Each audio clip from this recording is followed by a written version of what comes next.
Hello everybody, we're going to attempt to do a video on this phone, my Huawei Honor phone. I have recently made some space on it. I don't know how much space I actually have. It probably won't be much, but fingers crossed it's enough to make this video. But if not, we'll switch to my other phone. So first of all, this is my outfit today. I have worn this outfit before, but not with these or without the mask.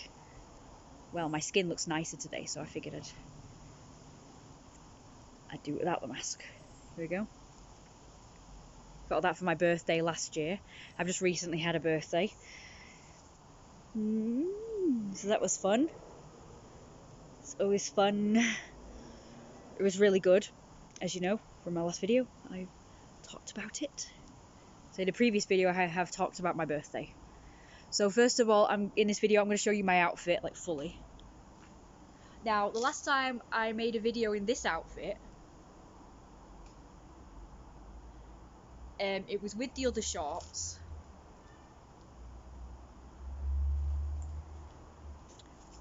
And I think these ones are nicer. These are my smart shorts. I was just saying, I could hear this, like, I think it was a scooter, like a moped scooter. I thought, oh god, Scooter Boy's back again. Remember him? I talked about him a few years ago. He was constantly going up and down the streets with this really annoying sound from the scooter. And I actually had a confrontation with him once when I was trying to get like a look at him and his scooter, so I could describe it to the police.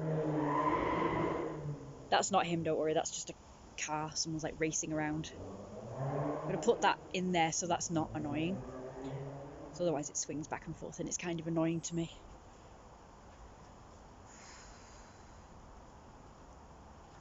So as usual, we'll do like a segment of the video where I show my outfit off.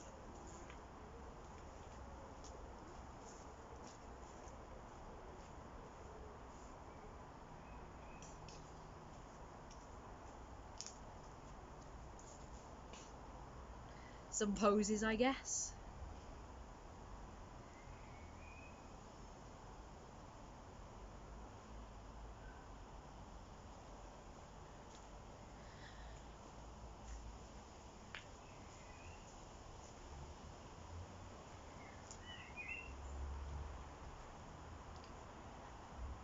Not gonna lie, I prefer these videos, to be honest, where I just show off my outfits.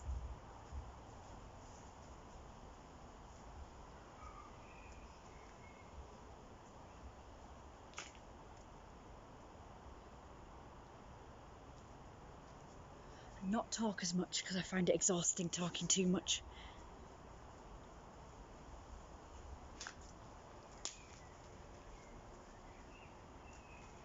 Anyway, okay, so I'm gonna start talking about the subject of the video.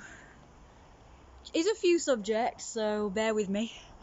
I'm gonna tell you about my experience at Wetherspoons the other day. So, I go through these stages where I go from really positive and optimistic and all that sort of, good stuff.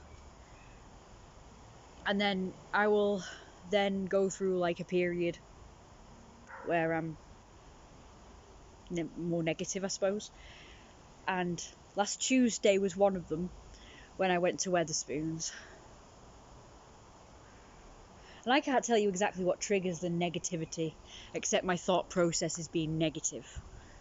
And the main thing that will trigger my negativity is if I believe that my life isn't going the way I want it to, or I'm not as successful in some way or another. Which I've heard that like problems are subjective, so if you believe something to be a problem, then it's a problem. If you don't, then it's not really. And the problem that I have is that, as I spoke about in my last video, it's been hard dating. So ever since I was like 18 or 19, I've always wanted to have a relationship, a boyfriend. Before then, I wasn't as arsed. I mean, kind of a little bit in my teenage years. I wanted to date. But it wasn't a sort of much of a big deal. But then I started really, like most people become like, if the girl's like boy obsessed and if the boy's girl obsessed or whatever, they become obsessed with having a relationship anyway in the teens. But that wasn't really an issue for me. It's like I could take it or leave it. I kind of became interested, but not like where I really wanted it. I had a few internet when I was going through my transgender period, which I still, obviously not really, it's not a period or phase because I'm still like that. I'm still a trans male. I identify as male still, but I like proper committed to it back then. Between the ages of 12 and 19 was when I decided to be female again. Just to see what it was like, I guess, to see if I'd changed my mind. And after a few years of identifying and dressing as female again, I decided it wasn't really for me. And now I've gone back to identifying as male again, predominantly. I still had my male alter ego through the years, and I felt more connected to that, like I identified to that, than the female biologicalness. And I don't know why. I have my logical reasons, but I also have my non-logical reasons as well. More spiritual reasons, I suppose.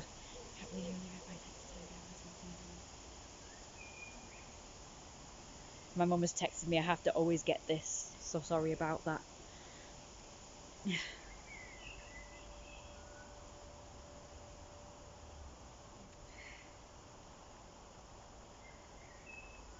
I'm not really sure, but I've just said I think I did because I'm not really sure about it. Anyway. What was I saying? Oh yeah. So I had a few online relationships who were girls.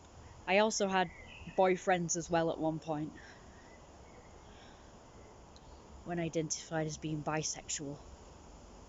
Then when I was 19, I had my first online boyfriend as a girl, when I'd grown my hair out and started dressing more girly. And that worked out for like 2 seconds. Because he just wanted sexual pictures of me. And when I refused to do it, he said, "You're dumped."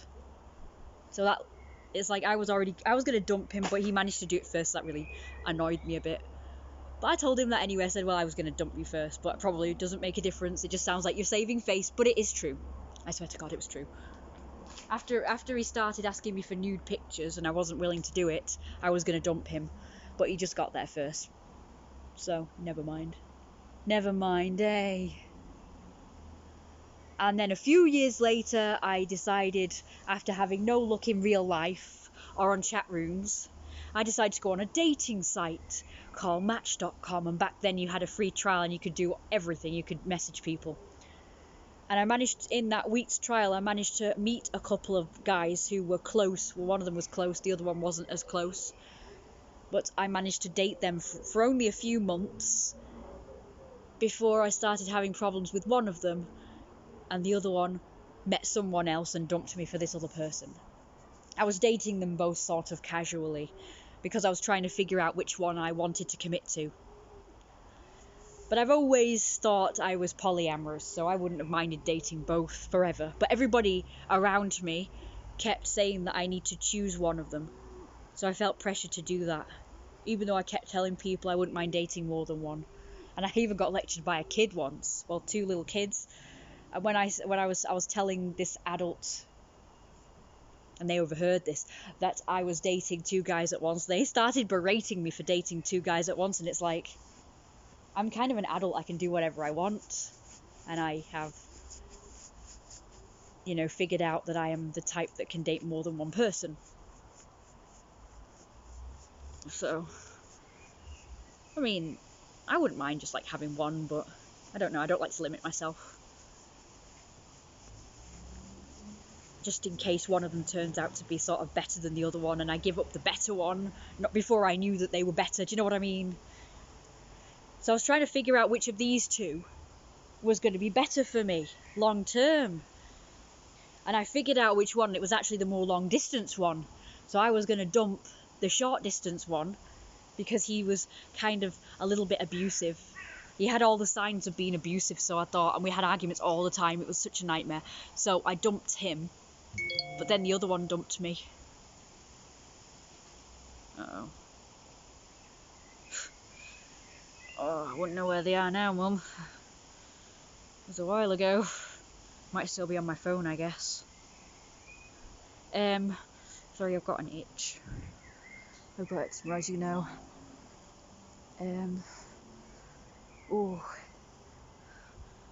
So yeah, basically I dumped the short distance one, who was potentially abusive, the argumentative one, and the long distance one, who I got along with better, dumped me for someone else. So it happened at the same time. One was before Valentine's Day, and the other one was, I think, just after Valentine's Day, the following year that I met them. Because I met them in October the previous year, or September. And then the following year in February, that's when we all broke up. And they both knew about each other. And yes, they were jealous of each other. But they just, they were cool with it. They allowed me to do whatever I wanted. Which is good, because we're only in the dating phase. And in the dating phase, you're not really exclusive anyway. So, but like I say, everybody, even though I told everybody, including my mum and some other people, that I was just in the dating phase where I was trying to figure out which one I liked the best before dumping one and committing to the other one. But I would have been quite cool with just dating them both forever. Committing to them both, I suppose. But it might not have worked out so well. So anyway, that's my sort of history with dating. So since then, I've not had anybody else. I've not met anybody else because I've been using Tinder, and that's not really worked out too well. I've only met 2 people on there, as I explained in my previous video. And remember, the one with body odour and the one who was just weird. Kind of creepy. And a bit bossy.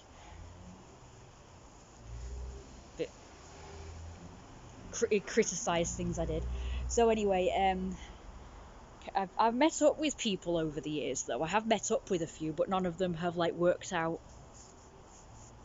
as anything more. Usually I've met them once and then they've ghosted me, or it's not worked out, and I've maybe stopped talking to them or told them it's not going to work out, and we've gone our separate ways. So for 10 years it's not worked out. But in 2020, the end of, I kind of acquired a boyfriend who, again, just lasted that month. By Halloween, we were not together anymore. Because he too proved himself to be a bit controlling and a bit a naggy person who started pressuring me into having sex with him. And I wasn't ready. I was kind of psyching myself up for it. And I thought I wanted to. But then in the end, when he started pressuring me, it's like, no, that's put me off anyway. Even if I wanted to, when they start pressuring me, I switch off and I'm not interested in them anymore when they start pressuring me into doing it. Because then I feel like if I do it, it's going to feel like I've just done it, even though I may have made the decision to do it of my own accord. It's going to feel as if I've just done it because they've mithered me into doing it. And I don't want to give them the satisfaction that they have pressured me into doing it, and that's why I've done it. Because they won't know. I could say, oh, well, I did it of my own accord, but you wouldn't know because they've been pressuring me, and it's like... So do you know what I mean? I want to be the one to initiate. But that's never happened, so...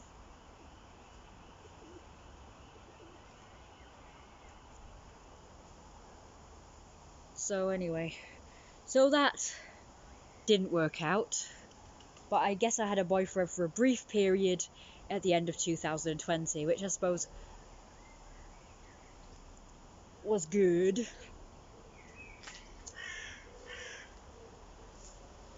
Because I said I wanted to at least date maybe 1 or 2 more times before I turned 30.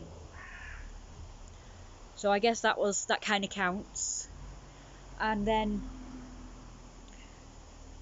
currently I am kind of in a relationship, so to speak. But I'm not really committed to this guy because I don't really like him. He doesn't seem to be. He's another one who's sort of pressuring me again. It's like I hate this, but this is the pattern. I only seem to attract people who just want sex from me, and I hate that. It doesn't mean that I'm asexual. Like he asked when we were talking about this stuff. He asked me if I was asexual. I'm like, no. Just because I don't want to have sex with these people does not make me asexual at all.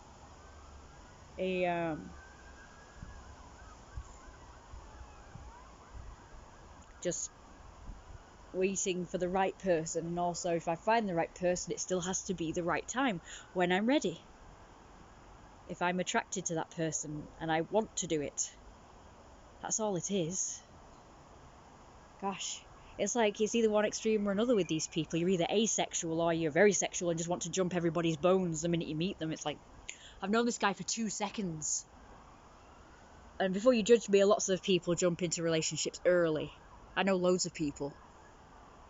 A couple of them I also described in my last video. The ones who said they weren't interested in dating and then suddenly they were dating people. And it's like, you've just broken up with someone. And they've already met someone and gotten into a relationship with someone quite quickly. So lots of people just get into relationships quickly. My mum says it's best to like get to know someone for a year or 2 before jumping into a relationship with them. I don't think it has to be that long, but at least a few months for me would do. I think it was the sex part actually. My mum said you need to have known someone for at least a year or 2 years or whatever it was before jumping into bed with them. Anyway, so this will be a part 1. I'm going to do a part 2 because it's getting long and I still haven't told you the story yet of what happened on Tuesday. Don't forget to like, comment and subscribe. Check out the previous videos because they're related to this one, and also, you know, the next videos as well that I do and previous videos in the past.